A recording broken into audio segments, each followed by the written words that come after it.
நோயாளர் ஒருவருக்கு உதவி வழங்குவது புண்ணியமானதொரு செயலாகும். நோயாளர் ஒருவர் வைத்தியசாலையில் அனுமதிக்கப்படாமை தொடர்பான செய்தியொன்று பிலியந்தலையில் இன்று பதிவானது. இந்த நோயாளர் பிலியந்தலை மாவட்ட வைத்தியசாலைக்கு முன்பாக எமது கேமராவில் பதிவானார்.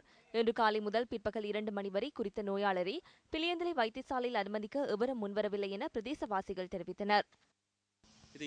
இந்த நோயாளரை முச்சக்கர வண்டியொன்றில் நேற்று அழைத்து வந்து வைத்தியசாலையில் அனுமதிக்க முயற்சித்த போது எவரும் அவரை அனுமதிக்க முன்வரவில்லை. வைத்தியசாலையில் அனுமதிக்க முடியாது என்று கூறினார்கள். நாட்டு மக்கள் இவ்வாறானதொரு நிலைமைக்கு மாறியுள்ளனர். இந்த விடயம் தொடர்பில் நியூஸ் ஃபர்ஸ்ட் ஆராய முற்பட்டதை தொடர்ந்து 2 சிற்றூழியர்கள் குறித்த நோயாளியை வைத்தியசாலைக்குள் அழைத்துச் சென்றனர்.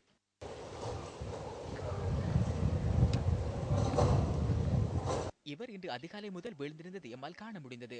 பொறுப்பான ஒருவர் இல்லாமையினால் அவரை வைத்தியசாலையில் அனுமதிக்க முடியாது என்று வைத்தியசாலையில் உள்ளவர்கள் தெரிவித்தனர். போலீசார் கூறிய போதிலும் அவரை பொறுப்பேற்க முடியாது என்று கூறினார்கள். இன்று காலை வர்த்தக நிலையத்தை திறக்கும் போது இவர் அங்கு வீழ்ந்து கிடந்தார். வைத்தியசாலையில் அனுமதிக்கப்பட்ட குறித்த நபர் மேலதிக சிகிச்சைகளுக்காக களுபோவில வைத்தியசாலைக்கு மாற்றப்பட்டார். பிலியந்தலை மாவட்ட வைத்தியசாலையிலிருந்து பிற்பகல் 3 மணியளவில் அழைத்து வரப்பட்ட நோயாளர் மேலதிக சிகிச்சைகளுக்காக கொழும்பு தேசிய வைத்தியசாலைக்கு மாற்றப்பட்டுள்ளதாக களுபோவில வைத்தியசாலையின் பேச்சாளர் ஒருவர் இன்று பிற்பகல் நியூஸ் ஃபர்ஸ்டுக்கு தெரிவித்தார்.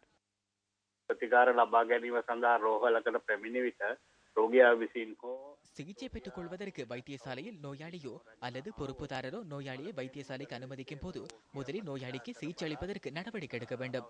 அந்த நோயாளிக்கு பொறுப்புதாரர் ஒருவர் தேவையில்லை. அவரின் உயிரை பாதுகாப்பதற்குரிய நடவடிக்கை முதலில் மேற்கொள்ள வேண்டும். நிரப்பப்படும் விண்ணப்ப படிவத்தில் பொறுப்புதாரர் பிரிவில் தெரியாது என்று போட முடியும். அவசர தேவைகளின் போது போலீசாரூடாக பொறுப்புதாரர்களை கண்டுபிடிக்க முடியும்.